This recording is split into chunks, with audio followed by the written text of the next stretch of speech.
In episode 5, we found the code living inside the body itself. Inside breath, inside movement, inside sacred dance, inside the living altar. The body carries what empires tried to erase. But a new question now rises.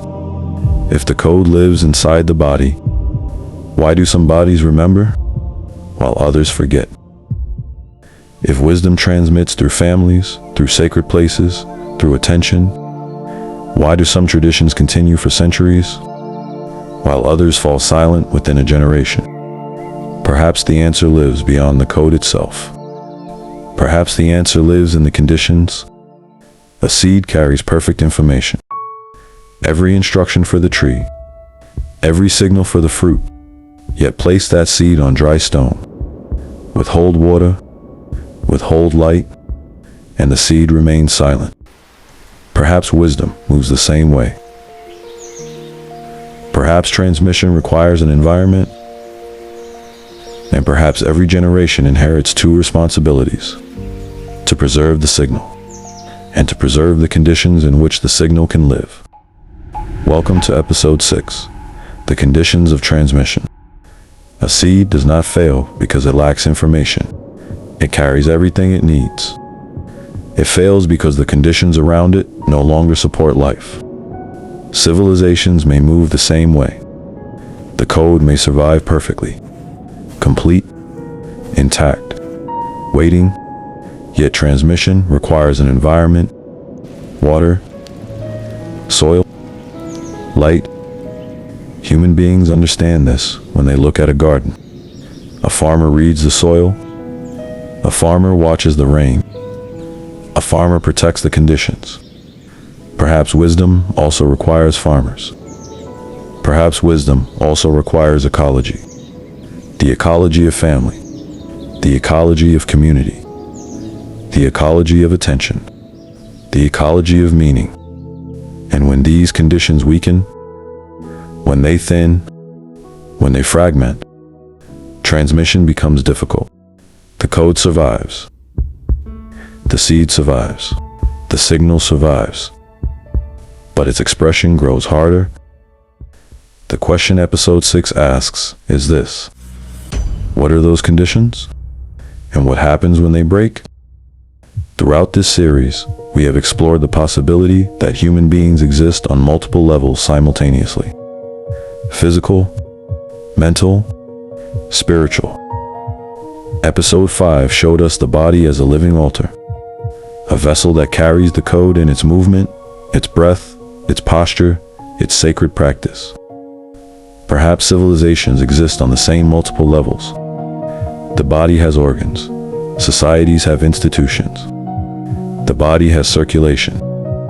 Societies have economies. The body has a nervous system. Societies have communication networks. The body carries memory. Societies carry culture. The body holds a spirit. Societies carry meaning. When these systems remain coherent, when they speak to each other, when they support each other, life flourishes. Transmission flows. When they become disconnected, when one level collapses while others continue, the whole system suffers. Perhaps civilizations, like bodies, require balance across every level. And perhaps transmission requires that balance too. One force shapes the visible structure of civilization: politics. Politics determines laws. Politics establishes authority. Politics draws boundaries. Politics creates and protects institutions. Politics directs state power. A political system can build schools. A political system can close them. A political system can protect land. A political system can remove it. A political system can allow a people to gather.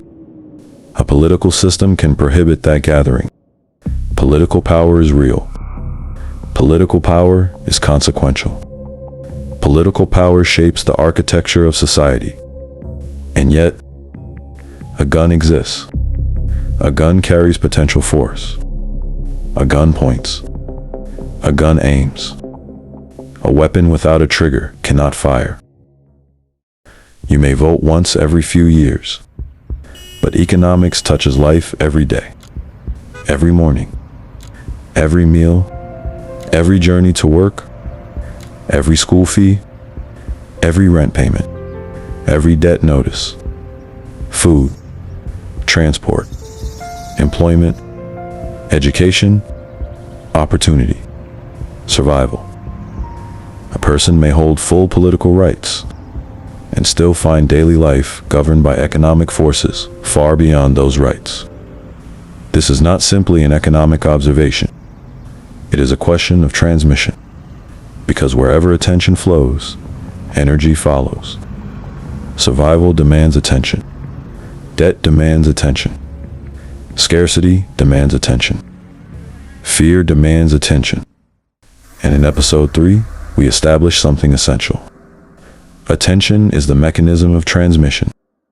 When economic conditions consume all available attention, when every waking hour fills with the pressure of survival, a society finds it harder to remember, harder to transmit, harder to carry the code forward. Politics may shape the institutions. Economics may shape the daily experience. Politics may be the gun. Finance may be the trigger. Not every interruption of transmission arrives through conquest. Some arrive through conditions. There are moments in history when the people become so consumed by survival that the energy for philosophy disappears. The time for contemplation disappears. The opportunity for spiritual pursuit disappears. The wisdom remains. The intelligence remains. The code remains.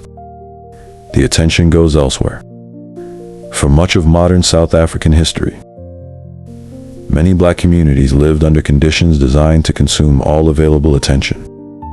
Land loss, migrant labor, economic exclusion, displacement, poverty imposed by law and policy, families separated across distances, the daily struggle for work, the daily struggle for dignity. The question many families carried was not, "What is the meaning of life?" The question was, "How do we survive until tomorrow?" And perhaps this represents one of history's great misunderstandings. When observers look back and find no universities built, no philosophical schools preserved, no formal scientific institutions, some conclude the capacity was absent. The capacity was never absent. Human beings carry the capacity for philosophy, for science, for contemplation, for sacred pursuit. The conditions were absent. A mind occupied entirely with finding food finds no space for metaphysics. A family consuming every hour in survival finds little energy to preserve its stories. A worker separated from home across hundreds of miles finds little opportunity to transmit what the elders once passed down. The conditions for transmission became difficult. In many cases, the conditions became deliberately hostile. And yet, the code survived. It survived in songs, in prayer, in pilgrimage, in the memory of families, in sacred places no system could fully reach, in communities that gathered when gathering was dangerous. The miracle is not that some things were lost. The miracle is that so much survived. Perhaps this is why movements such as Shembe's carried such importance. Not only because they preserved beliefs, because they preserved conditions. A place to gather when gathering was controlled. A place to breathe when systems demanded only labor. A place to reconnect when systems demanded separation. A place where a person could be more than a worker, more than a labor unit, more than a number on a pass. Perhaps Shembe understood something very old.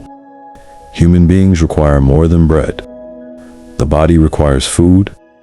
The mind requires meaning. The spirit requires environments in which it can remember itself. Sacred communities function as more than religious organizations. They function as ecology. They create conditions.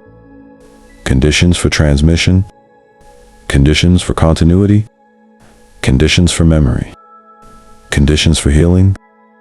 When the political system withdrew rights and the economic system withdrew dignity, sacred communities preserved the environment in which the code could still move. They kept the soil alive.